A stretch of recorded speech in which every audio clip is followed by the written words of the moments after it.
All right, if everyone can grab a seat, we'll get started.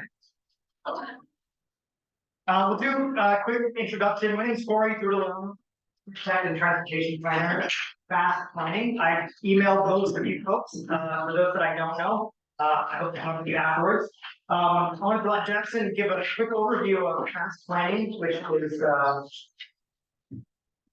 sponsoring. That's the word. It's luncheon. Yeah, thanks, Corey. So I'm Jackson Fox, the director of Fast Planning. The line, it is a little muffled back here. Yeah. It's not wireless, no.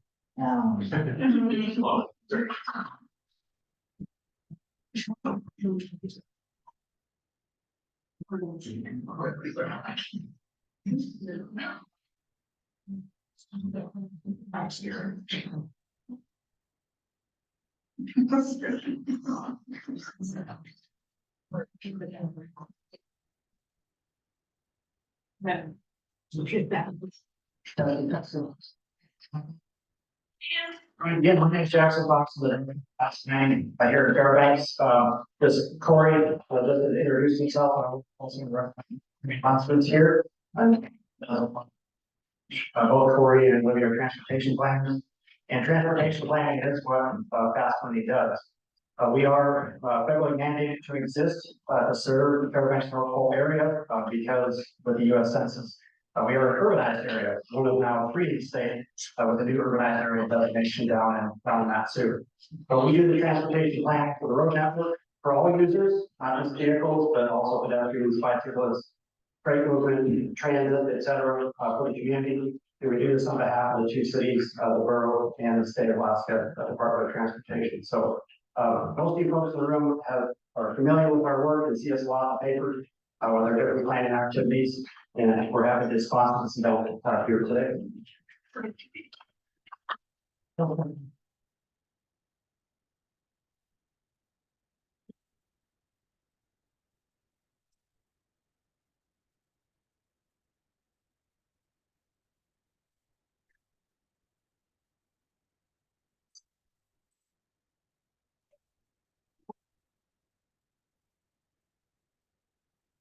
Maybe how's that? That was enough.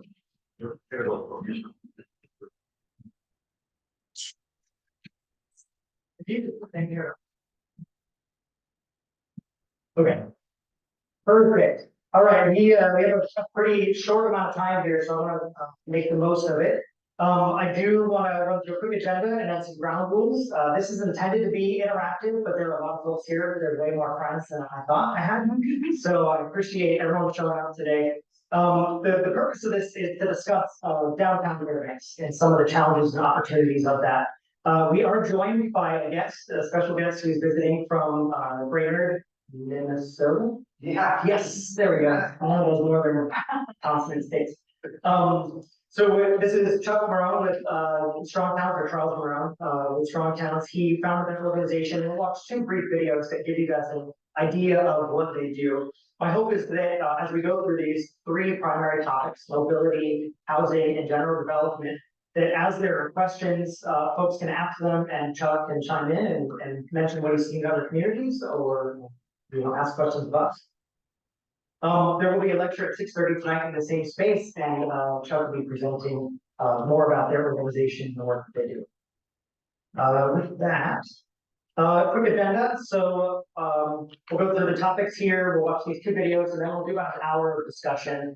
It'll end up being more presentation on my part, because I'm gonna get through these topics, and if you guys haven't already seen, there's a model of Fairbanks over there, and then there are a number of boards up on the wall, and those boards, are gonna touch on what we're talking about here today, so my hope is that if you have additional feedback that you don't feel comfortable voicing, or that, you don't feel there's time, we've got post-it notes and markers, and you can add your thoughts there and write your name or comment anonymously. Okay, great. So I want to say a quick thanks to the Downtown Association, David Vanderberg, for helping sponsor this, as well as the Fairbanks Chamber of Commerce and Jeremy Johnson. So thank you. All right, I'll share my screen here. I'm not sure if everyone will be joining Zoom, but yeah. This is recorded because I didn't realize the municipal league meeting is this week and some people are out of town. Okay, so a couple of ground rules. I just want to make sure we have a really diverse crowd here. So I want people to err towards positivity. So think about like, experience that you had, try to say yes and let's work on sharing solutions. I want people to resist the urge to get too granular and get sucked into the weeds. Sorry, Jeff, but don't talk about having difficulty sourcing shovel or something like. I know, sorry. It's bad. So let's just say can't be done. I know. The point here every time someone talks about sourcing. Great. So I think you guys get the idea. So I'll summarize this, but really the point of this, or the reason that we kind of came up with this idea is that over the years, Fairbanks has gone through these boom and bust cycles, and oftentimes it feels like we're subject to them rather than kind of guiding them. We have a lot of things happening in downtown right now that are kind of coming to fruition. The pending removal of the Polaris building is a big one. The downtown plan is kind of approaching its final destination. There's a lot of large parcels that are available in town for development and have been for a long time. And then we also have structures that we leave every year to fire, neglect, absenteeism, that sort of thing. So my hope is that we look and take all these things together and we start thinking about like how can we address some of the problems of our community with what the downtown provides as a potential resource. So here's the thesis. You guys can close your eyes and think about it if you don't want to read it, but downtown Fairbanks is the site of the most concentrated investment in infrastructure and planning in the Fairbanks North Star Borough. Today, it's uniquely situated to address numerous challenges in our community, including air quality issues, transportation insecurity, housing shortages and affordability, mental health and community volatility, small business instability, and taken together, addressing these challenges can improve the overall quality of life for all of our residents. Goals for this are to think about how we can till the soil in the areas that it needs to be done so that downtown becomes the obvious solution to some of these challenges. Over the years, we've seen more and more buildings be removed and become parking lots.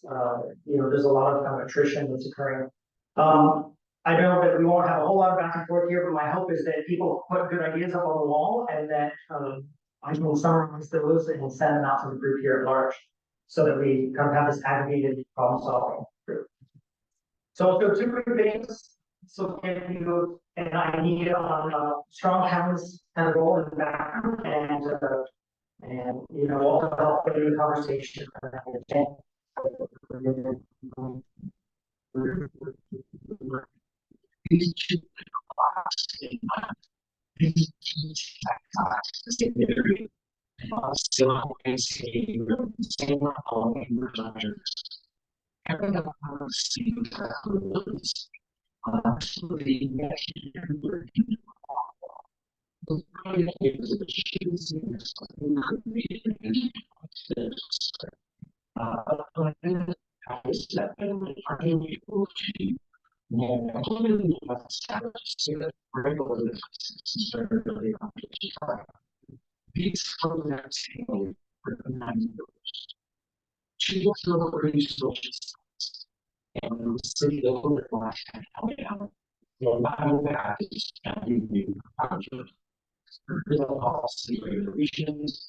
Made all the way here town is incredible. It's got information of the science,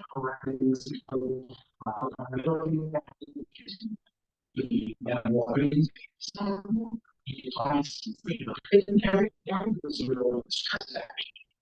The problems of these the function. And hopefully, the tool I want that training really see how you have to see all the same everything you first time as a whole this is actually quite much the what has that was particularly traditional really presence powerful possible values. It's most individual as many years old and still all the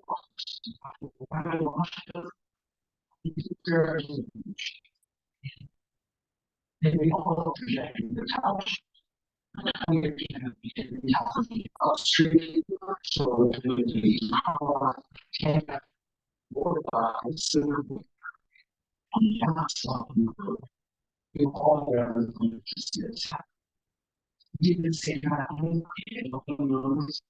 outside of the 90 years, you have moved to develop the Oxford and that whole regime has visible backwards and losing because we lose how it's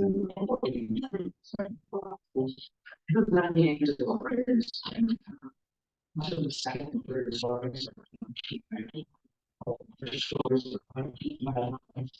because the first two they hit through most part the expensive and really wait for those to burn out. Look at the world and then we pay no timelines. Because we look at the rules on the page or algorithms. In the total value of 6 green up.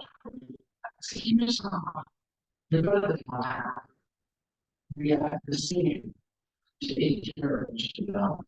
We put here 1 million dollars. The CPA is action. That whole run down the chain of town. Those basically on every day. Nice. It's complex on the days. All of those develops. 370%. The higher tool so very well as well losing over we still are we here people in the nuclear style you're building a nice ocean and it's really in a traditional style you're in the overall approach that is financially and how do you adapt these really hard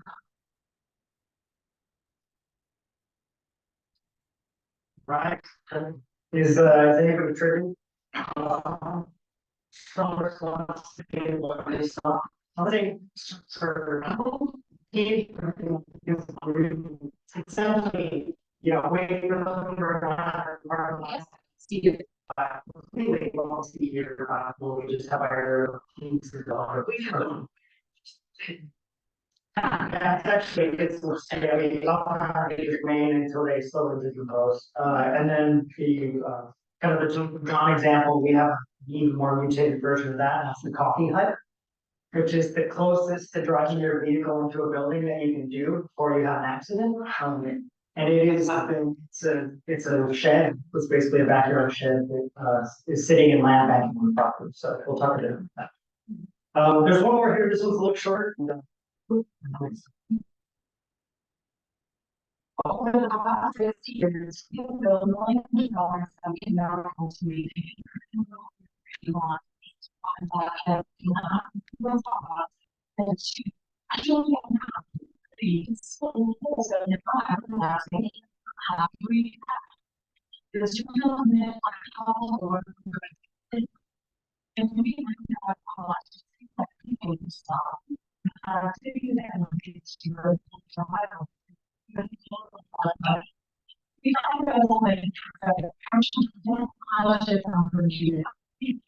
Obviously, there are a lot of problems in the past. Only how they are and improvement. Regular cities focusing correctly by regularity.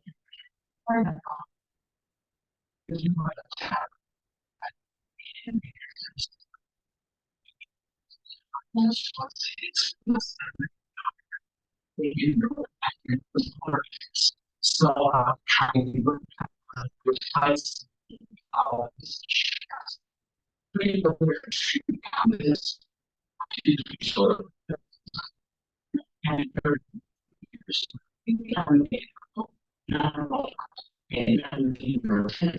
is to make sure the charters go for in and emphasize the options.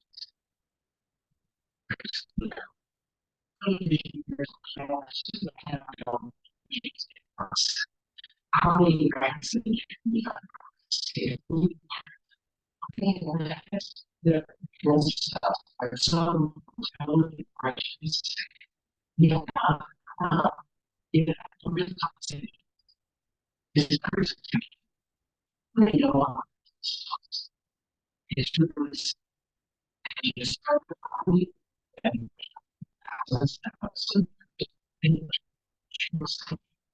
and it's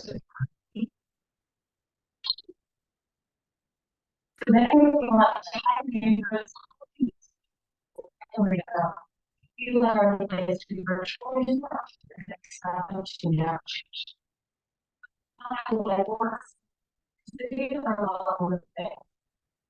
I don't know, but you know, maybe a push for change. For all things, the big thing is stressful. Times you see this, and then just the small free bags is more. You can't put everything's down, just looking around, big over, come back. I do not know on the scale of strong system. Only the other hand, you your things and you're in better shape than they are.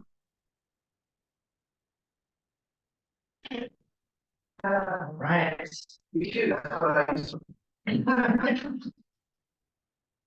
What's our like? There's still, you know, for 3,400, so they'll develop in another 2 decades. Yeah. All right, so let's keep going here. So I mentioned that we've got 3 topics to talk about. These will all be focused around downtown. I do want to say I'm an unabashed urbanist. I think that cities have a lot of value. Or that a lot of people live here because they don't want to be around people. So I acknowledge people's freedom to choose to live at the end of the cul-de-sac. But I do want to say that there are a number of people in our community that would benefit from having a lower cost living situation, or one that's got a greater level of safety, or that has more redundancy. Darlene Supply's not here, but she'll tell you just right from the hip that there are thousands of people that are going to turn over the age of 85 in the next few years, and a lot of these people are located out in Goldstream or in Esther, and these far-flung communities where, you know, they subsidize living in a challenging situation with their health and vitality, but as they get older, having people stranded out in those locations is a real risk for the entire community. So the goal here is to talk about how downtown can start to address some of the lack of housing and some of the challenges that we have here. So some quick orientation for Chuck, because he's going to be all over the state for the next couple of days. So he started out down in Anchorage. He's up here in Fairbanks. I think we need to rename our community. Fairbanks sounds pretty. So, and then he'll be down in Juneau tomorrow. So you'll see me going around and turning that F into a B and things like that. So downtown core, again, to help Chuck orient and anyone else, we'll be talking just about this series of blocks right here. So mobility is the first thing that I want to talk about. And as Jackson mentioned, path planning, this is what we work with day in, day out. We look at how people move around. And it's not just people in vehicles, it's people on foot, it's people in walkers and wheelchairs, strollers, bikes, everything. And I want to help people acknowledge that mobility is your ability to participate as a community member. And in a place like this, that can be really challenging. So let's start off by talking about streets. Streets, for folks that aren't familiar, they have a classification, and that classification drives a lot of design decisions around how wide they are, how fast you travel on them, if they've got a chain link fence on them or not. And what I want to point out with downtown is that downtown, generally speaking, downtown are destination points. They're a place where you go to shop or live or linger or loiter or eat or whatever. And our downtown is notable for the fact that we have a lot of one-way streets, which are generally prioritizing more vehicle traffic, trying to push people through an area. And then we also have a number of principal arterials, which are essentially highways, and maybe minor arterials that bracket our downtown, kind of create this moat around the downtown core. So for anyone coming in on a bicycle or on foot, you're coming through these zones of potential hazard, which has a real effect on what it feels like. The one-way streets, Cushman and Barnett, are relatively high speed. There was an experiment a couple weeks ago with a signal outage there at Cushman at first, and I don't know if anyone drove that, but it had the effect of really slowing down traffic on that. And I had folks in our Key Bank building comment that they felt a lot safer walking from our building across the street to the courthouse because the pedestrian had a priority at every traffic movement for the period that the stop signs were there. So, thinking about ways of slowing people down and it not being a race to get through all the traffic before you leave town, that says a lot about what we want people to do and not do in our community. Other things that are of note is that, as part of our work at Fast Planning, we also work on motorized plans and we work on things like maintenance routes and kind of propose like staggering of priorities. Olivia worked on this with our pedestrian advisory committee, and the goal is to say, hey, there's priorities for clearing snow for vehicles, but there also need to be priorities for people that are walking. So this is something that we've been developing, and the city's been actually great about starting to adopt and try to hit some of these corridors after a snow event.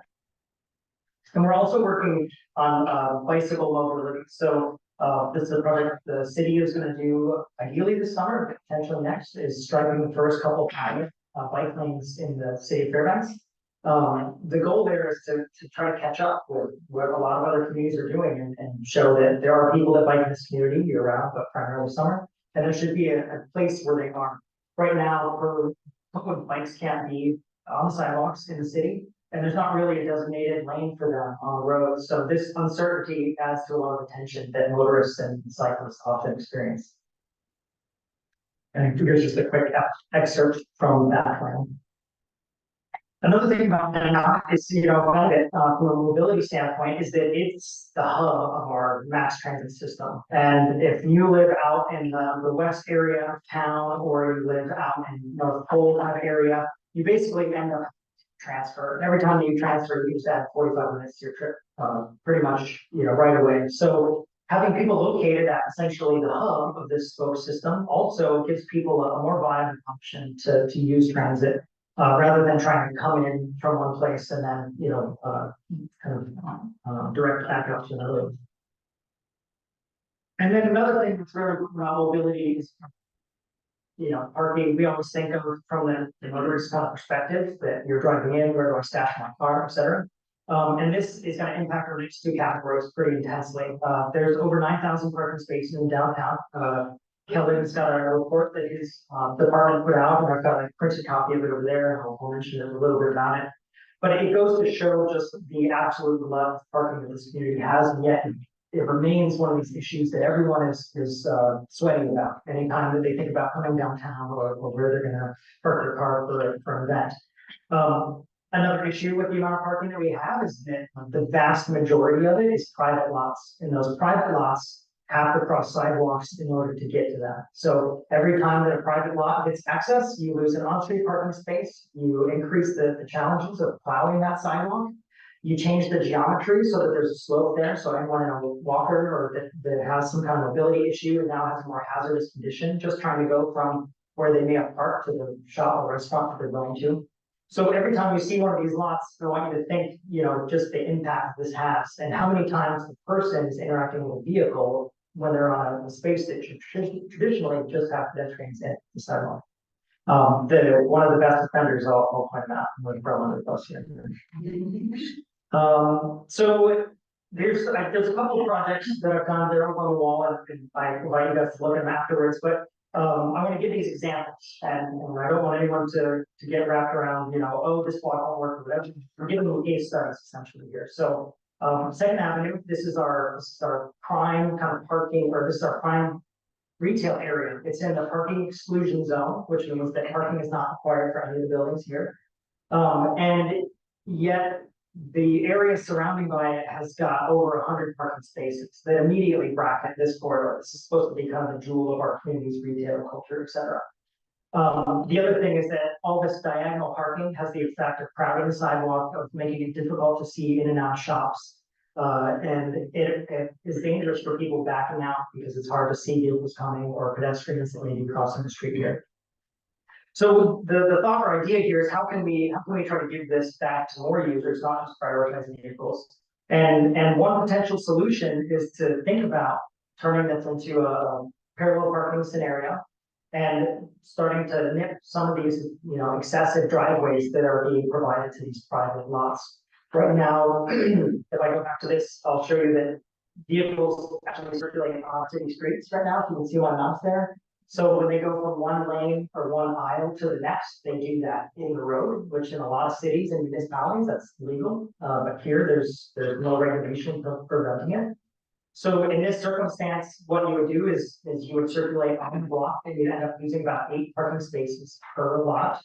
And based on the analysis that the community planning firm did, the occupancy of these is such that it could absorb that loss of spaces and not hit a threshold of capacity.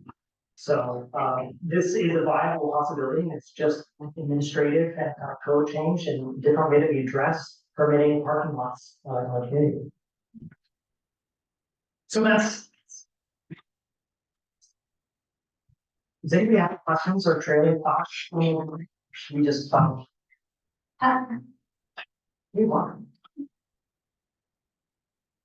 Little pillars down. Which one fast? You what being attraction with bringing people. That's the next 2 categories. Because right now people are just, it's primarily a commuter downtown. There's a lot of places of employment here. There's not a lot of housing. We'll go through an example in just a second. But for the most part, the zoning and the regulations that govern the way that we design and build our community were established in the 70s and borrowed from other places. So we have an intensely commuter-heavy, shopping, strip-heavy type of community. And it continues to be developed, and I'll mention a few recent developments that were built in the last 2 years that are still following the same, you know, design conventions from 40 years ago, 50 years ago at this point. If I could, Yeah. just any major pilot from that time point of view. Isaiah is hosting us here in this beautiful meeting. There's a building stock here that's available, and there are providers that are trying to tilt up unique local businesses. And it's a challenge because again, there's not a real dense base level population that would frequent this as their neighborhood thought. But housing is one of those things that can start to address that. It's in court. It's the only living room we got. It's the living room of the community, there is no other.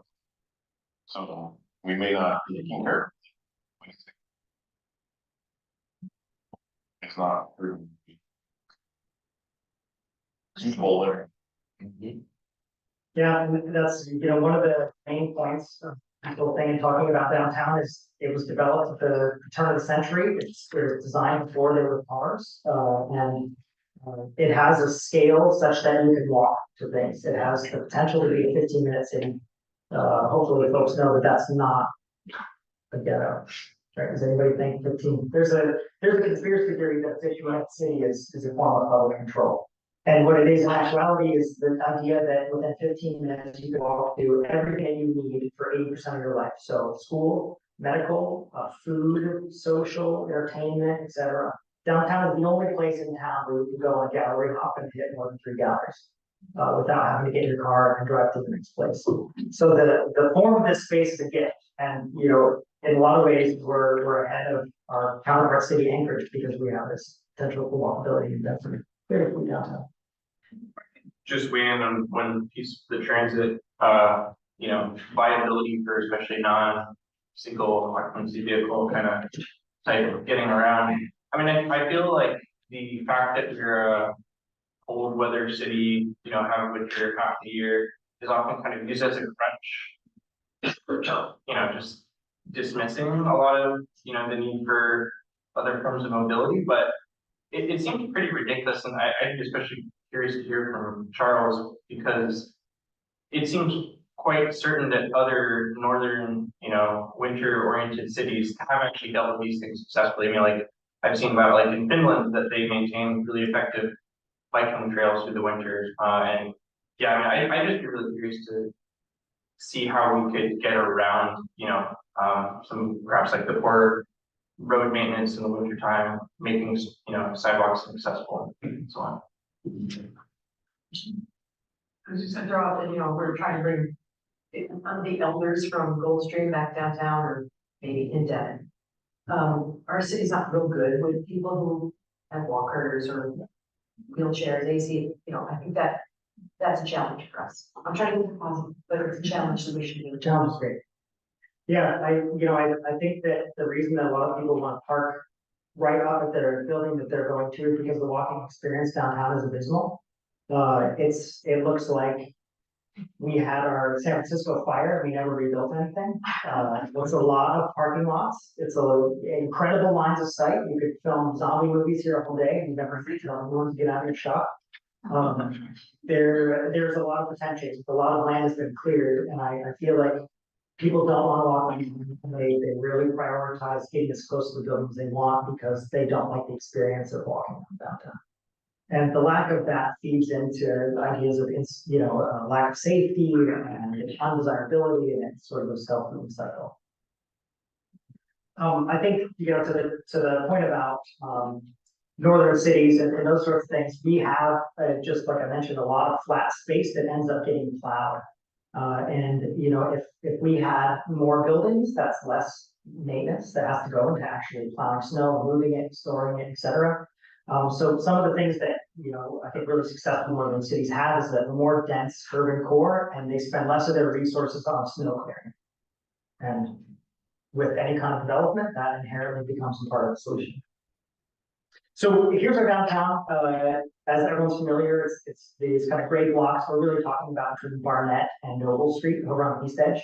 The only housing that really exists tends to cling to the perimeter. There are a few apartments down, but some of the oldest housing and building stock in the city is located in this area. And you can see, areas where buildings have finally sort of decomposed and they're now fallow lots or they're grass. The area to the sort of easternmost edge also has a number of high density apartment buildings, but really between those two scales, there's not a lot of different types. So I want to talk about a couple of different typologies that we have here and a gap that our community is seeing. And we've got a couple of builder developers in town are in the meeting today. And my hope is for them to either chime in now or to mention later on, like, where they see this typology not working that I'm going to propose. So this is a motor inn. It's typical of a sort of prefabricated or modular structure. When we talk about renovating housing stocks, it's really challenging to do that when your buildings are made out of wet cereal.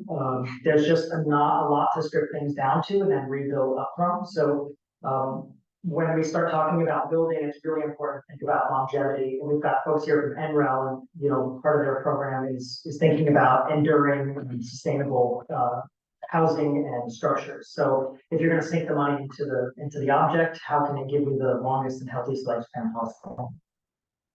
I wanted to point out that this is a really typical building, and Chuck had mentioned, he told my story earlier about childhood place that he grew up in where they added on. This is the grand champion of moron buildings in the city of Fairbanks. So when I challenge anyone to find me a better one.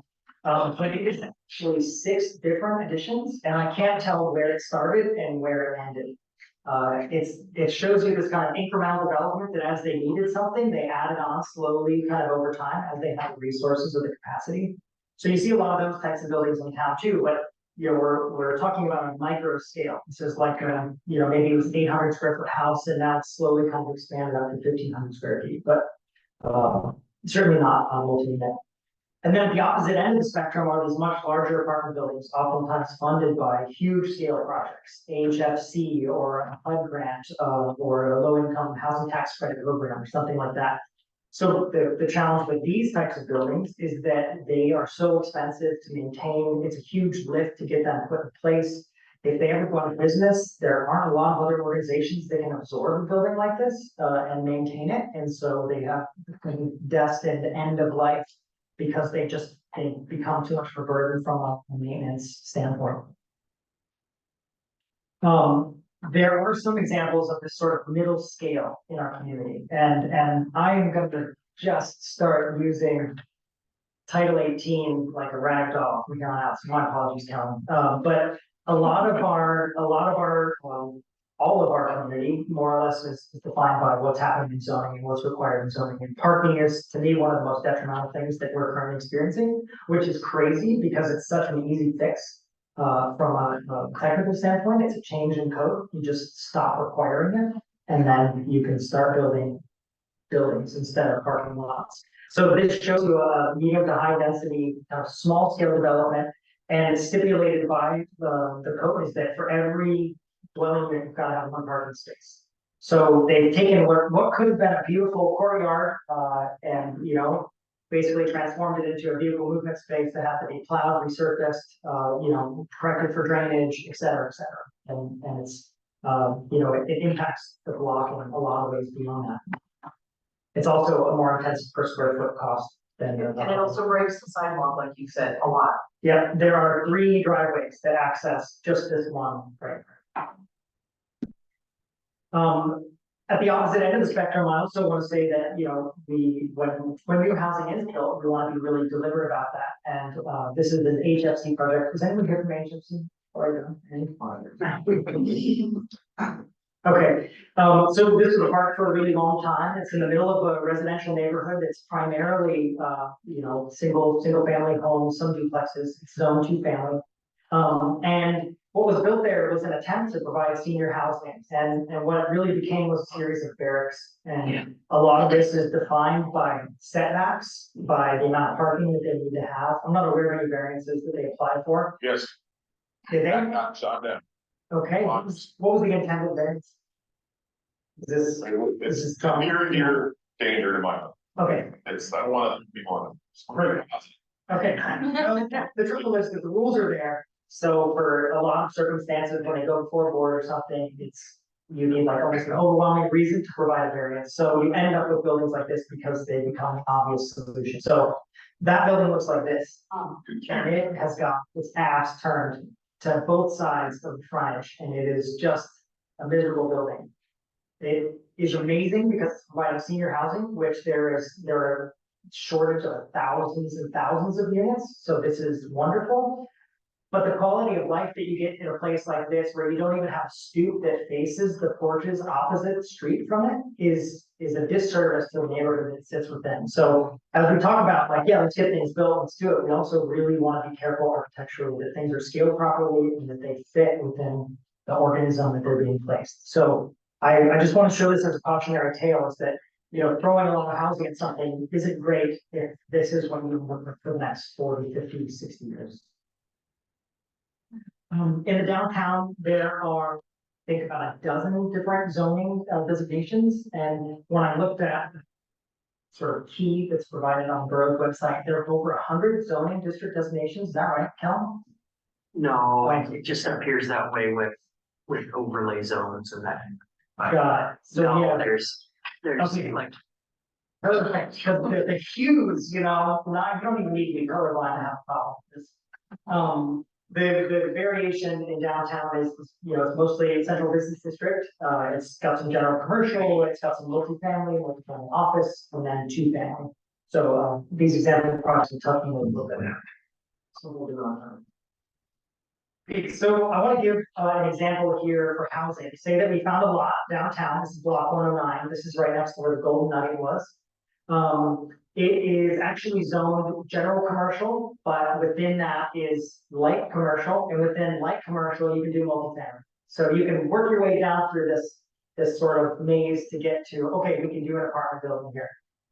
Once you get to that point though, and you start looking at, okay, what's viable? How many units do I have to put on this to make it worth my while? You know, we want to do it here because there's water, sewer, data, power, you know, they can walk to a grocery store, which could be better, but it's a start. And this is, you know, they work through acquiring it from whoever happens to own this and is land banking it, and start to build things on it. Well, you quickly find that for every one dwelling unit or a dwelling unit that's got more than 400, you need at least one parking space. So in this condition, this is the site that you end up. So you end up with, again, more surface parking lots adjacent to apartment buildings. The apartment building ends up getting basically squished by setbacks into this very particular form, which may or may not benefit the actual layout of the excuse me, building.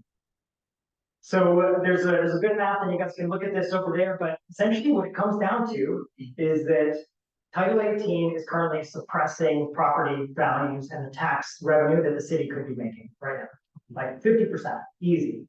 Could be even more if you start looking at like increased value of more well-constructed properties.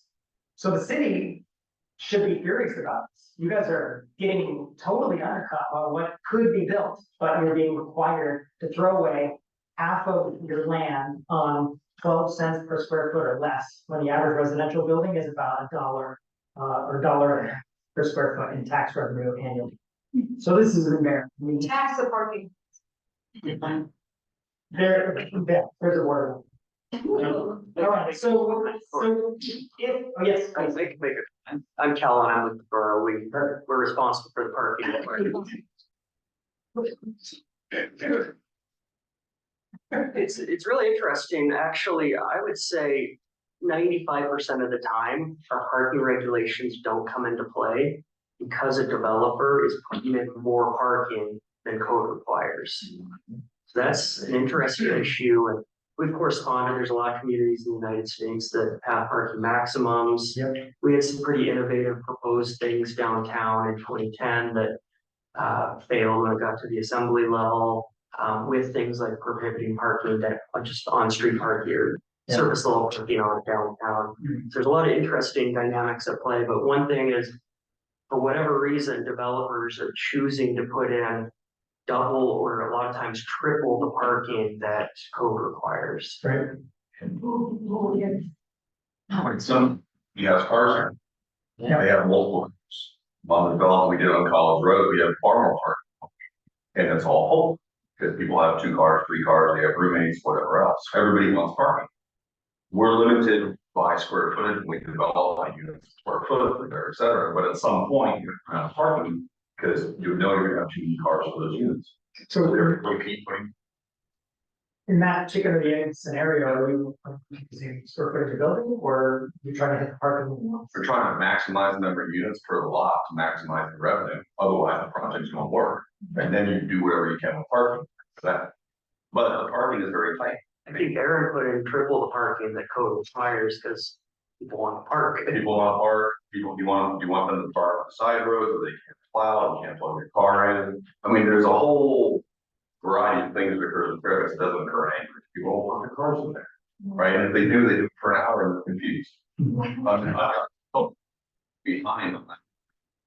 There's cords running everywhere. So say you get 2 parking spots, the third tenant cannot park in the parking lot because you have a spot in front. There's cords around the side, one over us.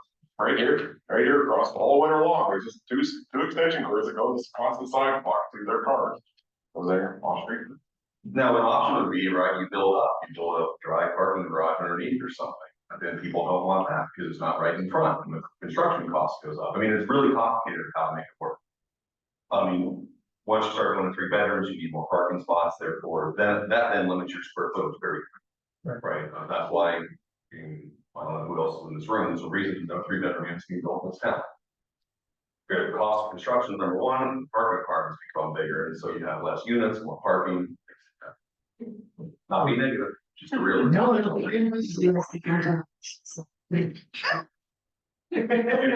You're.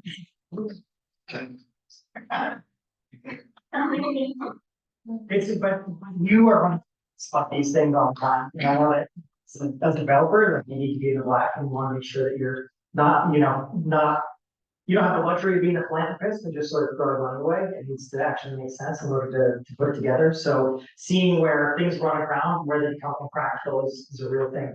The issue with, again, our community is incredibly spread out. It's really hard to be a resident here, have a vehicle, and I'll say that the mass transit system is severely underpowered. It's a coverage system rather than a frequency system, so it really prioritizes trying to get everybody rather than trying to get people from a concentrated development area into another location. So there's a lot of things that need to be addressed, but certainly I think in downtown, again, getting back to that idea of a 15-minute city, it's one of the places where people could exist for longer without a vehicle. I think that's the value proposition. Corey? Yeah. I think it comes down to choice, like whether if you're owner developer of your own unit to live in that car, it's a lot easier than being a developer for others and trying to market. Like when we did the Sustainable Village at the university campus, first group of students were part of this group that designed these 4 buildings, and they said, there will be no parking, it will be completely pedestrian, it's going to be wonderful, and they loved it, and they moved out. The second group of students that didn't choose that, and they made us put parking in, and we have one of the most pedestrian friendly. It's a place where you can exist on foot, so long as you never leave the university grounds. If you're still, if you want to function in the city of Fairbanks, even if you don't need a car to be a student, you have. And I don't know the answer to that from how a developer would develop a place without parking. For me, the scale would be almost the single family, the owner developer that chooses, because that element of choice then becomes more possible. If I decide that I want to live on an infill lot in one of the neighborhoods downtown, like say by Quake Street Cemetery, and want to maximize this little lot, I'm okay with postage stamp or with the side street parking, and I'm going to be more likely to do that if I'm trying to develop a site like this for 15 families. Right, and I think the point of this is all building up to missing middle housing, which is a whole movement, category of structures, etc. Is that when you're doing things smaller, it's this kind of idea of the incremental bet. So you could try building a 10-unit building and see what parking is necessary. It's like the idea of desire lines. There's this whole rule of thumb. If you're planning a college campus and you don't know where to put sidewalks, you just plant everything, and then you come back the next year and you pave all the dirt paths. So when you're doing these small buildings like this, you can start off with minimal or on-street only parking, and if it becomes an issue, then it's something that you can add, rather than, I'm gonna talk about Block 96 in Anchorage, where you bake the whole form of building into what's essentially a building up on piers, and the whole first floor is dead wall and parking spaces. So doing smaller things and being able to adapt them is infinitely, I think, more smart financially than trying to build these massive apartment complexes and doing varied parking or doing structured parking, etc.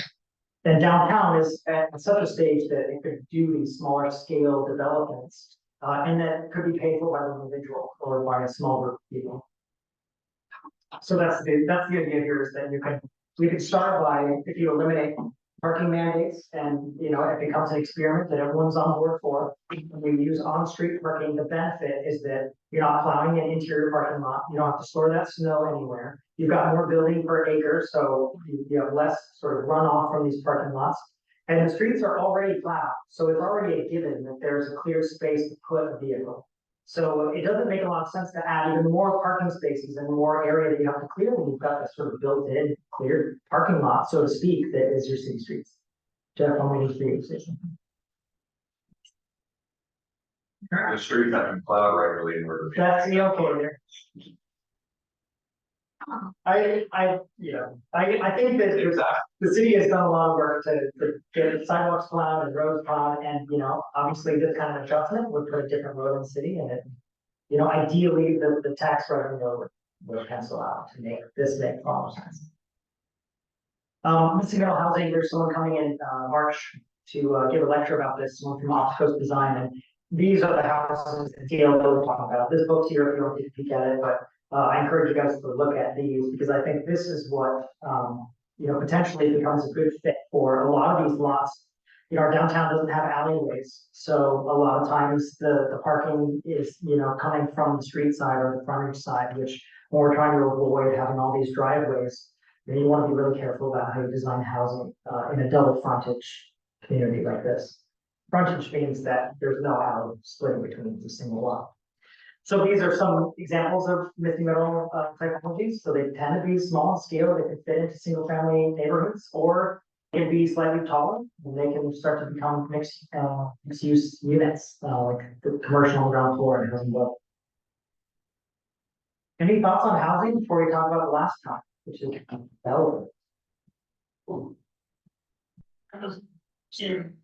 John, speak, it's a chicken and egg kind of thing. That if there was housing, then there would be more people, which makes the businesses more viable, which is the sign. It's just the whole thing goes together, and so the getting up the population to use the space. But if you build it, they will come. Or you gotta build it. Yeah, you gotta build it, you can't build it without it. Chicken and egg. Build housing, and there's jobs, and we all know what happens. Right. You gotta find a way to build. Yes, It's tremendously difficult. So in other communities, there's oftentimes there's a housing development group, or there's an organization that's responsible for helping pull together seed money and kick off projects like this to reduce the risk for a developer that's building something speculatively. And I know that there, Tax deferment. tax deferment, there are other, techniques and mechanisms, and some of are written on the wall, about how to incentivize this so that it doesn't become such a risky proposition. We know it works, but still someone at the end of the day has to put money on the line. Can I stop you for a second? Give a perfect example downtown, Third Avenue, one of these little retail spaces, maybe 2-3 stories next to El Dorado. It used to be a building and someone decided to tear it down, burn it down, I don't know. Now it's a single parking lot for someone to do. Oh, the guy what we're actually, yeah, it's criminal, but that's what they're doing in the midst of a big retail. So. Yeah, I mentioned the parking exclusion zone before. That's a series of like 20 blocks in downtown where you don't have parking. And still with 1,300 spaces plus within that area, there's no penalty for putting parking in there. You just don't need to have it. But this may be one of those things where, someone just has to get a stick and say, we want this to be a pedestrian area. We want to have shops. We want it to be more economically profitable and productive. One more thing on housing, you go to something else. Yeah. There really wants to count housing in the downtown core. The city and the borough has got to do tax deferments, tax abatements. They have to make it simpler. The city of Fairbanks cannot put the borough tax abatement through, and they'll sue your own council. You don't have help from the government at some point in time. We all want help. If you don't have some sort of financial assistance, it financially does not pencil, especially now. The costs have tripled in 2 or 3 years. We've also us know what the costs. So if we want to do this, right, you have mixed use development like commercial down below, residential above. That is the ideal thing, right? That is the ideal thing for downtown Fairbanks. But it is so difficult to do that I don't have all the answers how to do it. Yes, there's tax deferments. Yes, there's blight. Maybe there's a land given to you that the city has taken back. Things like that make the difference. Also, when us builders and developers go to the bank, we can then go, hey, we've got some equity, free equity. And if you do a tax deferment, buildings have a 50-year lifespan, right? You give it up for a few years, later on there's more money, the city will get it back 10-fold, 20-fold, 40-fold. It's just it's a short-term thinking or I'm sad I wasn't on the council at the time. Sorry. I'm sad I wasn't on the council at the Yeah. That's all I'm saying. We won't. Yeah, I think there's species that can be read just about the prevailing attitude and mentality here about resource extraction, about short seasons, about like get a roof on it, let's get moving. And a lot of times development kind of follows that same thing. We've got 4 months to build something, so let's just get it done. Yeah. Are there any type of like apparent trend directions and maybe more revisions for like aging in place when it comes to housing? Because I know in Anchorage, having lived there, the problem was like so much sprawl, so much option, but the boom in Anchorage was huge multifamily. houses, so as a singular person or maybe a married couple, it was impossible to find like a suitable living space that wasn't enormous and like fill it with other roommates and kind of other situations. So for here in Fairbanks, is there maybe more like kind of trend in one direction versus another, the challenges and kind of aging in place and a suitable living situation for someone that's a young professional all the way to elder housing? I mean, you know, in a lot of cities, there were big periods where they built a lot of stock. And luckily that stock has aged to a point where you sort of get affordable housing, but Fairbanks rides these waves of like, there's a lot of money in the community. So we have a lot of houses from the 50s, we have a lot of houses from the 70s and 80s. And then we've got some-ish housing from 90s and beyond, but really things kind of slow down and became single family. So when it comes to like housing in bulk, we just have these big troughs where there's just not a lot of supply. And some of the ideas with missing middle housing is that you try to design units with lots of different price points, and oftentimes if you use federal funding, you have to hold it at certain market rates, et cetera, or subsidize it if it's HUD funding. I mean, I would think that the ability to build smaller units and not be penalized, like from a parking standpoint, like here's an issue, is that, you know, it's one car per dwelling. So if you do a building with, you know, small building, maybe 4,000 square feet, but it's got 16 studios in it, it's 16 parking spaces. Versus the same building, 3 units in it, 3 parking spaces. So the issue of tying density to parking like that is you immediately just start seeing this like shrinking of potential envelope for building. So there's a lot of things that need to be lined up, you know, to like buttress the solutions. And I just think that right now it's really challenging to get there. One, Aaron? Yes. So you're a developer, right? Yep. In Fairbanks downtown here, aside from like challenge of money, if you had the opportunity to do mixed use, if it's commercial on the first and fourth and residential and out my ways, you would go for it. If it's the right location, right? I mean, there's a lot of areas that can be built up, right? It becomes hard to figure out what size building you put, whatever else. Yeah, Fairbanks is great. People want to walk somewhere, right? And if they could build something, you could build something, you could live and walk in there, it'd be fantastic. Yeah. For sure. Positive. Yeah, it's good to have some there. It's nice to hear that this, you know, Fairbanks being its uniqueness, I don't feel like I would hear that a lot. Other cities, like you have larger cities in the lower 48, mixed uses, that's the thing, but that's a lot of people try to. Curious, Corey, I think it was maybe in 2022, the borough was planning to experience a huge influx of people moving. I think it was mainly military related, and there was a big housing push to build as many units as possible. I think there was a big tax incentive, 10 years or something. You know, if the number of folks that were planning to move here, if we hit that or exceeded it, and we have no idea what housing was actually built in that 2-year period for starters. And if at all. Lisa's in the room and she can tell you exactly how housing is built. So I can tell you that, yes, the military is here. That was planned to be here is here. Currently, right now, military come for about a 4-year time frame, 3 to 4.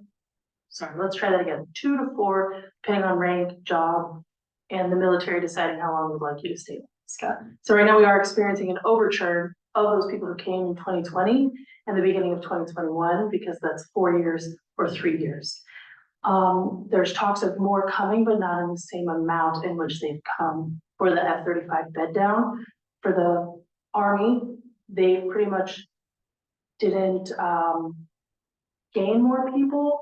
They changed the mission, so it changed out the type of people who were here, so leaving that amount the same. Based on the quarterly report that came out from the borough, it sounds like there's a little bit less on the Army side than what there was a couple of years ago. But again, missions are changing, things are happening DoD wise. My understanding from a meeting a couple of weeks ago with Mayor Ward, there was about 160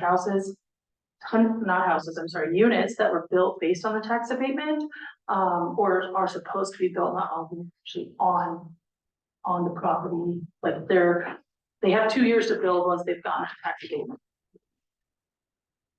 So most of that was in North. Honestly, It's like, I was gonna say, I think North Pole though is the desired location because it fits the populations for Isle Center for Space as well as talking opportunity. we had, I forget the exact numbers, it was between 300 and 400 housing units built under that tax exemption. Guess how many were down? Zero.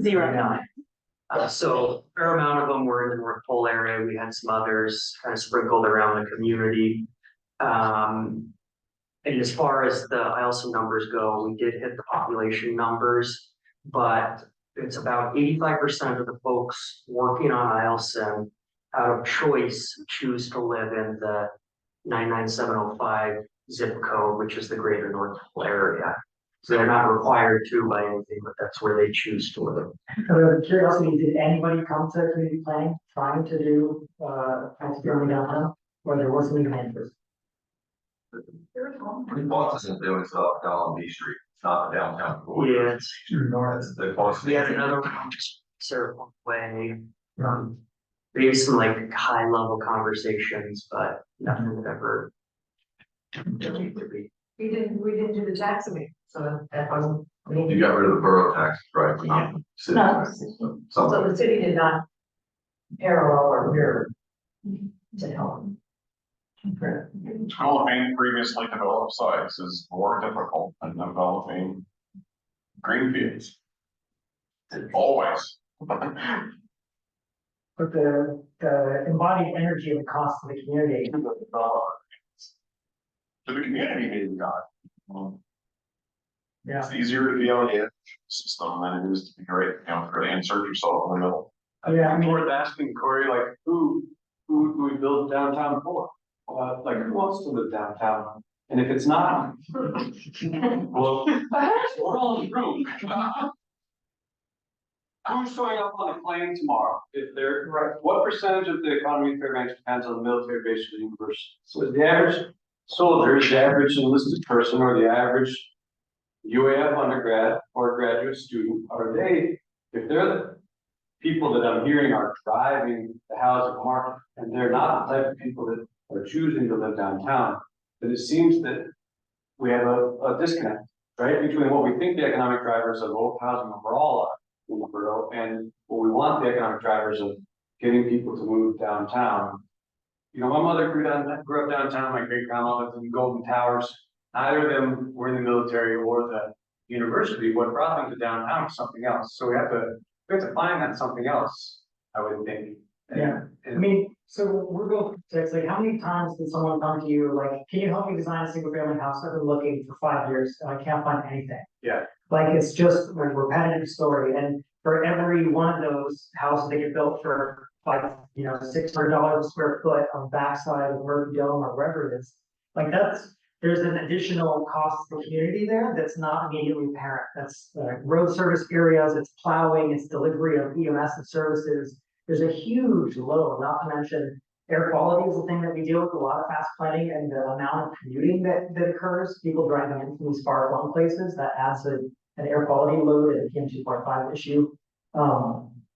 Encouraging, I think the problem is there's no supply here, so there's no way to really vet who would be here. But And I have to say, I actually spent the last year talking to hundreds of young adults in the Fairbanks community specifically about housing issues. And I think it's easy to say that people are just interested in living in dry cabins out in the boonies because, of some romanticized lifestyle, but the vast majority of people I talk to, it's an economic reality. Like, there's just not other affordable housing.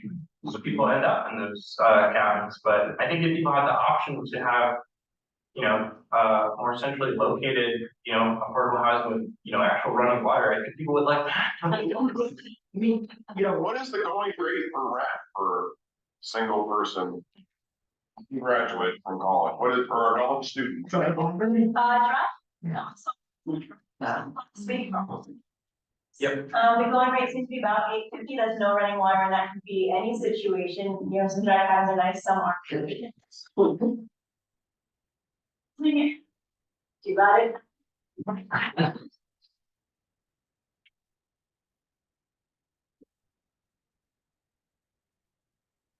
Everything downtown in this core, we're talking, it can all be on transportation, on walkable, all that, so that's a $1,300 maybe kind of place. It's about 1,300. Even a team, like you say, a little teeny studio if it existed. You know, think about it, like a lot of the affordable housing probably happens, and they're way out there. It's short-term cheap, but it's long-term expensive. You gotta have a vehicle, the amount of money you spend on fuel, you're an automatic pedestrian if it's 50 below, and how easy is it to get into town, you know, on a day like that, and you gotta go to work. But there's the economics of the rents are not high enough. The other rents are not high enough, so development, when you're talking $700. Yeah, I just want to respond to one of Aaron's comments, like who else are we trying to target with downtown housing? I moved here as a young professional, working with the courthouse, and I had other folks that were clerking with me who wanted to come up for a year. Some got sucked in like I did and stayed for life, and others left, but they were like, do I need to bring a car?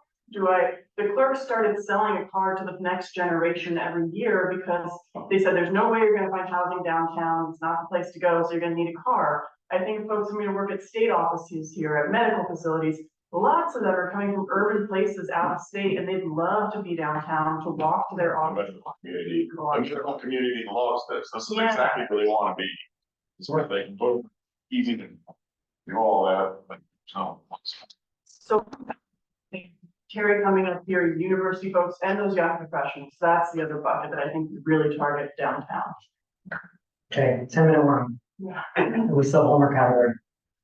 Comments? Just make one comment. We, at the borough, we track about 100 economic indicators quarterly through our community research quarterly. For the last 50 years, we've been tracking housing sales and vacancy rates of rental apartments. And what we've seen, this trend really since 2010, is vacancies keep going down, average costs and average rents keep going up. So our vacancies this last 2 years really hit what's defined as unhealthy rate. Yeah. So your answer to who wants to live downtown is, if there's housing downtown, anyone will live downtown. Exactly. Or the supply is so decrepit, it's just not livable. Is that what extent of Airbnb have an impact on that? Huge, Big time. huge. We started tracking that. Never A significant amount of economic construction. Sinking away, mobile housing, right? To the tune of over 1,000 units. In the downtown core. In the whole borough. Okay, let's run through these. So general development, what I mean by this is all the other things that kind of bracket how you live downtown and why you live downtown. So access to a real grocery store. The co-op is great, but who can pay $6 for red pepper? You just want milk and eggs, you know. So there are some very basic things that when we talk about you can't be here without a car. Like just do your checklist of what do I do with 80% of my time, and where are those things? Do I have to get in a vehicle to get there? Is it a hazard to my life if I have to walk there in unprepared conditions? So I think when we start talking about like, okay, so people move downtown or chicken and the egg, do you apply the experiential retail and all these other things, then people start liking it and want to spend more time, or do you house it first? And I think it's a slow boil of all those things. And there are administrative things that I think also need to happen. So I just want to talk about a couple of those very quickly, because I think these are the small bites. You know, when someone wants to build a building downtown and they realize they have to go through a permitting process, and they have to get all, you know, there's just all these things. It's like death by 1,000 cuts versus there being a liaison, the city. It's like, we'll do all this for you. We'll help you shepherd you through this series. And we have these grants that will waive your fees. Like all of those little things just make it so much easier for a guy who builds to build, or a gal who builds to just build and then worry about the next things. So we need a concierge. Yes, perfect. That'll be it. So, this is a plan that happened in the past. Ooh, I see. Oh, yeah, so, yeah, it's figured things here right now. We'll move through that. It's a plan worth looking at. It was way ahead of its time. There were some things that were heavy-handed, but there's a lot of form-based code in it, which I think has the potential to help with some of our issues. And there's obviously overkill versions of that. There are other plans that also are kind of laying out the roadmap of where we could or should be, and these are also worth looking at. And, you know, ultimately, like, when we look at what kind of supply we have downtown, you know, you have to think that these are the rules of our monopoly game is what made this board. So not punishing people for tearing down a building and putting parking there, you know, you took something that was a huge tax boom and turned it into like, you know, cheap, fast, quick money, but like horrible for the city in terms of they've got to maintain it, provide services and plow it and do all this other stuff. Or not necessarily plow it, it's private, but it just is a lot of work for a little return for the city to allow this sort of thing to happen. Or the exclamation points up at the top of the river. Oh, yeah, that's another one. So Jackson mentioned this, and you'll see it on the map. I made the water blue, so people realize that it is in fact water. Because we're not using the river in any way, shape, or form, I feel like we should draw attention to the fact that downtown has more weird buildings with their asses turned to the water than any other town with a river in it that I've ever seen. Detroit has more respect for its river than we do. We've got a power plant on one of it, we've got water treatment, you know, we've got all these buildings that if they're not outright ignoring it, they at least aren't even looking at it. You know, they have a few small windows punched, you know, the Elks Lodge that kind of look out at it. But otherwise, like, this is a huge mega. There's so many towns that would kill to have an adorable downtown, some Art Deco buildings on it, cute little river where you can also see the Aurora. Look at Oklahoma City. Yeah, so I think that there are things that could be taken advantage of here that just aren't currently. You know, some examples are like this parking lot, which is river adjacent, literally river adjacent, not like a Blair site, which is river relationship. And you know, this is a place where if someone wanted to go and eat and look at water, would be a place, but instead they're gonna have to go to Botel, which is also great, or, you know, these places that aren't downtown. There just aren't businesses downtown using the river. That's what the exclamation points is, because there should be, but there aren't. Even the Moore Thompson Center is withdrawn way back from the water, which is unfortunate. Some other things, this is the Taco John example. You know, we continue to allow these things to show up, these like buildings that are single serving. You can circumnavigate them in a car. It's nothing but, you know, maintenance and impermeable surfaces. Can't tell where. So this is Costco, Safeway, the Valley Mall area. So this is one example of, you know, the car getting as close as it can to ever business. And, you know, now there are some things in code that say there's a landscape ordinance, you got trees on it. I didn't see anywhere in any whereas statements or ordinances why they put trees around the edge of the parking lot. Like literally, what's the purpose of that? Is it to shade the asphalt from creating a heat island effect? Is it an aesthetic reason? Does it actually improve property values? You know, this is like putting hair clubs in a desert, and these trees just die or get hit or run over by. So to me, there are these ways that we could be making things better, but we're just not concentrating on resources in the right spot. Gotta be positive. I'm working on it. So here we go. It's from code that becomes in, and I'm sorry, I'm running on one. Large scale developments, it says parking lots, design, and parking structures may not visually dominate the site and should enhance the local aesthetic qualities and natural surroundings. Slide. So this is a large scale development. It exceeds 50,000 square feet, and yet there's not a single sidewalk connection to any of the front doors of these buildings. Like, you wanna like not feel welcome someplace, like walk to Fred Meyer or walk to Safeway. Here, it's like Frogger. It's the most, you know, dangerous, if not just sort of humiliating situation that you've ever been in. Aaron told me a great joke once that he was biking to work once and someone pulled up alongside a contractor buddy. It was like, man, that sucks. When did you get your DUI? Just a little deep bit like if you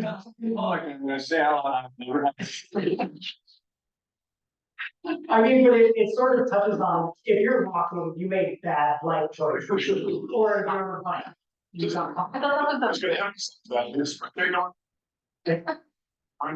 old Fred Meyer was accessible. Yep. Safeway is not. Yeah. That College Road is formidable. Yeah. To a pedestrian. The fact that I don't have to cross College Road to get to my office. Yep. It works. You know, and the ways to fix this are by having build two lines. That means you need to have this much of your building after the line, not setbacks, not scooch way back and put your cars in front. I'll show you another example of that. Here's Our favorite, one of our favorite little strip malls in town, like so many, Lemongrass. And the requirement is that the front yard shall not be less than 20 feet. And in this case, this is vaguely the road in the front yard, so you end up putting all of your parking out. And again, lots of people bike here and walk here and do other things, and there's no sidewalk connecting any of this stuff. And they're subconscious, but they're really tangible if you ever find yourself getting here by those. The off-street, like loading requirements, you have to read the boards to read all those comments. Well, it's kind of tongue in cheek, but it's real. Our community looks the way it does because there's a rule about it for the most part. Here's a fast example. Say downtown, we have a block. We want to build something like this, a 3-level commercial on the ground floor, whatever. The stars aligned and someone let us do this or it became viable. So this is what you have to do to the lot right now. If you're not in exclusion zone.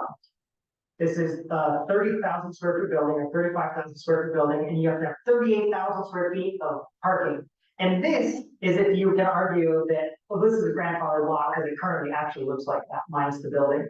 But with the lowest landscape ordinances, you would actually have to, probably nip some of those driveways, and you have to lose a lot of parking spaces to trees and on-lot circulation, et cetera.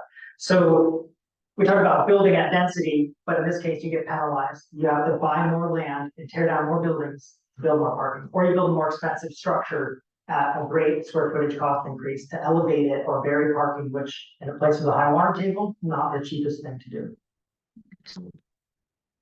Northward basement's a constant haul. Yeah, if you're just making a well, you stick a building in the ground in downtown, it's because you love paying for electricity for some home. And Corey, that brings up a good point. One thing that we haven't brought up, with the talk with John problem in our town, is if a franchise comes in, they build a building to the minimum code standards for the national setup, and the next local businessman that moves into that building can't afford it. I mean, there's a number of buildings in town that just keep cycling through local businesses that can't make it because we don't take electricity or energy into account these and the structures in local America. Right. Yeah. Oftentimes they're riding on the momentum of a tax break or something like that. It's too close to the margin, and they pull it. So again, check out the stuff on the wall. You can see some of these like estimates about what's the tax value with parking requirements there and the loss of land in that depression versus if you actually just have more building and you minimize the amount of parking to kind of bare minimum ADA plus some extra, acknowledging that there's a lot of potential supply that exists on the roads, in the parking garage, etc. And it's behavioral. So here's that example of you can leave this adorable little house, and you would even have a lot left over for doing landscaping or trees or other things, and you could build out this much larger structure, which would be much more valuable to the community. Let's see. So this is the last thing. Here's my cautionary tale: is that Anchorage has been working through a lot of its code stuff, its Title 21, going through and eliminating some of the burdens of you can build a building this big if you do all these checklist things. And it was like dozens of tables and lots of weird rules that said square buildings are the most profitable. So they've been going through and kind of weed whacking a lot of their things. One of the good ones is that they got rid of parking minimums. And if you've been in Anchorage, the supremacy of the car there is intense. So the fact that they did this is interesting. Like Cal mentioned, sometimes they still build parking just because they know that is a requirement for admission to a lot of these places because the road network's not, or the bike network's not there. Except they don't plow the roads. They live next to the store then.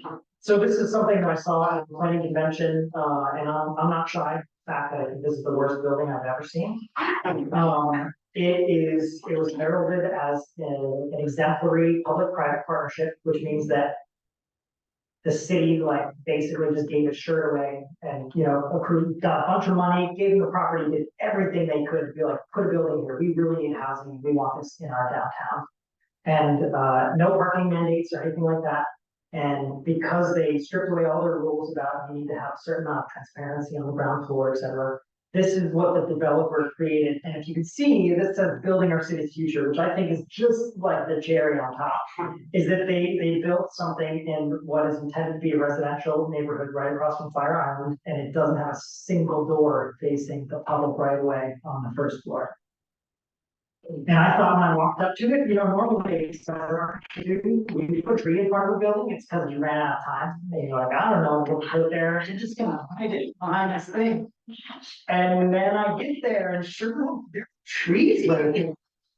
So this is like, those examples when you see someone read the plan so literally that it's embarrassing, except that that was the intent and what I heard from the developer. Because I told him this is the worst building I've ever seen. He said, we'll agree to disagree.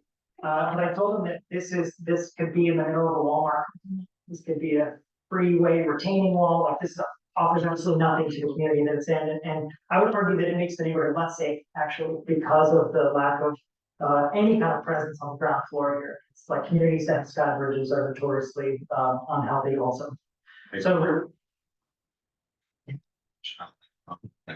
Oh, Anchorage also has community development boards who put input into the design of our buildings. So when you go through all this, you buy $1 million lot, you do these things, you get ready to go. Citizens, they were, no, we don't like it. Yeah. Start over again. I'm sure that's why that came out that way. From when, so regardless if you like it or not, yeah. I don't personally believe. Because if those of you who don't build, who aren't architects, every time you build something, people are mad. They're mad. Sure enough. And dogs want that's the same thing. So they don't ever watch. So what I heard from Sean Devil was that that's parking on the ground floor, or that they built this building up in the air and it's just a sea of parking underneath, but they screened it with these black panels. Gotcha. So the way that you get into this building is through the airlock, kind of like on the back side, and you get in through a little button that opens the garage door for you. So the message that this sends to the community is like, we don't actually want to be here, but we are. So we'll just deal with it. So I guess here's my hat hit it now, like the good news. The good news is that downtown is an awesome size, it's got great bones, and that I think through incremental, small changes and adjustments, people want to be here, right? Like the first couple of years I was here, I was pretty convinced that it was just Stockholm syndrome, that like people love summer so much that they're willing to endure the abuse that is winter. And I realized that people are here on purpose, and there are a lot of really magical things about living here. And if you give folks a space to enjoy it, they show up. And right now, downtown just doesn't have a lot of those spaces. And I know Isaiah and other downtown business owners would mirror the sentiment is that it's hard. Every day is like pushing rope when there's not regular, predictable people that are going to patronize your business or that are going to show up. So I think downtown works, and it can work, and it does work in other places to form an idea, and it just needs that nudge. You just need to start trying small things and not wait for a big lotto ticket and some huge grant or something like that, because then it's hard to pivot, it's hard to undo, it's hard to absorb, maintain, etc. Small things like tactical urbanism that let's take this area, like in front of the Children's Museum, and this is an easy sell. It's already like populated kids, the city right away. It's designated a pedestrian corridor, and let's put some infrastructure there that benefits the adjacent business. In this case, playground or like selfie objects, art, sculpture, things like that. Stuff that people, that your community is good when people take pictures of. And not in like a sort of ironic way because it's so ugly. I mean, I want people to take pictures and smile about it instead of like putting it in their gallery years out. And so I think that downtown has plenty of space for this and not a lot of resistance because there's no one here to really. So I will share positive. If we had a space like this, so we're a military family, we live on Island, so if you don't know, a lot of military will complain that Fairbanks doesn't have anything. They don't have the shopping, they don't have the fun, they don't have whatever. That I think if places like this if there was a place like this, there would be movement from single airmen, from single soldiers who would want to come because they would see something that perks their interest. Even if they're not living in downtown, they would visit downtown. I know that a lot of the pushes like for experiential retail these days, like activities. People want to go play shuffleboard, or they want to go to a bowling alley, or they need social things to do. We're kind of swinging back from social media for certain members of the community, And, you know, there's rules downtown that like certain zoning areas can't be open past 9. You know, there's things that can potentially like limit businesses that would draw a crowd for these like wider ranging areas. And I think that starting with that is a good way to start. And, I'll mention this kind of in a void, but a lot of these buildings downtown are out of code compliance. That makes them very expensive to renovate, and it makes them very expensive to get them up and running. So an opportunity would be to set aside money for renovating these small things, like put together a grant program that can help get some of these smaller businesses up and going and add activity downtown instead of waiting for more people like Isaiah to fall on their swords and do this all at risk, all at their own cost, and, you know, at the potential detriment of themselves. So there's plenty of precedent for these programs, and I think that ultimately the idea is that we start thinking big and building like small. And that's it.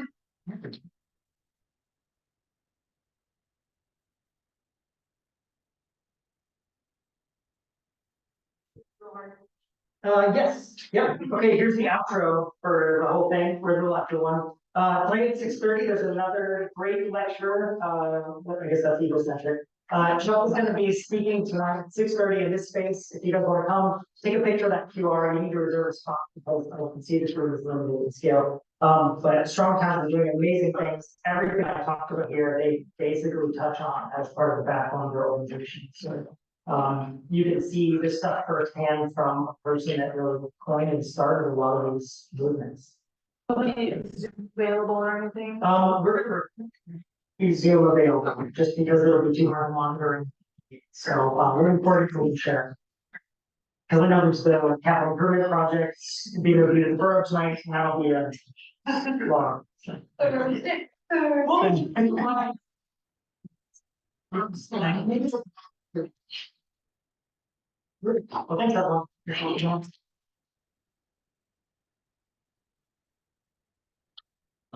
Well, thanks, everyone. You're on the house. I've never been. Yeah.